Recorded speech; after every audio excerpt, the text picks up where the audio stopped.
एक समय की बात है, एक मछली मार कांटा डालकर तालाब के किनारे बैठा था। काफी समय बाद भी कोई मछली कांटे में नहीं फंसी, ना ही कोई हलचल हुई। तो वह सोचने लगा, कहीं ऐसा तो नहीं कि मैंने कांटा गलत जगह पर डाला है। हो सकता है यहाँ कोई मछली ही ना हो। उसने तालाब में झांका तो देखा कि उसके कांटे के आसपास तो बहुत सी मछलियाँ थी। उसे बहुत आश्चर्य हुआ कि इतनी मछलियाँ होने के बाद भी कोई मछली फंसी क्यों नहीं।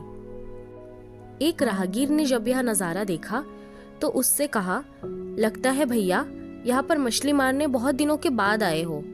अब इस तालाब की मछलियाँ कांटे में नहीं फंसती। मछली मार ने हैरत से पूछा, क्यों, ऐसा क्या है यहाँ? राहगीर बोला, पिछले दिनों तालाब के किनारे एक बहुत बड़े संत ठहरे थे। उन्होंने यहाँ पर मौन की महत्ता पर प्रवचन दिया था।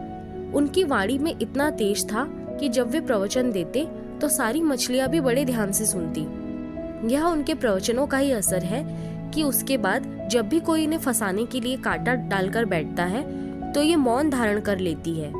जब मछली मुंह खोलेगी ही नहीं तो कांटे में फंसेगी कैसे? इसलिए बेहतर यही होगा कि आप कहीं और जाकर कांटा डालो। मछली मार ने राहगीर की बात सुनी और मुस्कुराते हुए कहा, तुम ठीक कहते हो भाई, ये मछलियाँ अब समझदार हो गई है। मौन रहकर इन्होंने अपना जीवन बचाने का एक अनोखा तरीका अपनाया है। फिर वह अपना कांटा समेटने लगा और सोचने लगा कि इस घटना से उसे भी एक नई शिक्षा मिली है।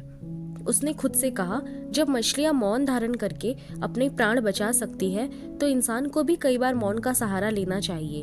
बेवजह बोलने से कई बार समस्याएं बढ़ती है और अनचाहे संकट आ जाते हैं।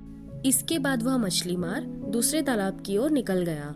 दोस्तों, इस छोटी सी कहानी से हमें मौन की महत्ता के बारे में पता चलता है। ये कहानी हमें सिखाती है कि सही समय पर मौन रहना कई बार हमें बहुत बड़े संकटों से बचा सकता है। अगर आपको ये वीडियो पसंद आया हो तो इसे लाइक और शेयर करना ना भूलें। चैनल को जरूर सब्सक्राइब करें। आपका प्यार और सपोर्ट ही मुझे और अच्छे वीडियोस बनाने के लिए मोटिवेट करता है। तो मिलती हूँ आपसे एक नए वीडियो में। धन्यवाद।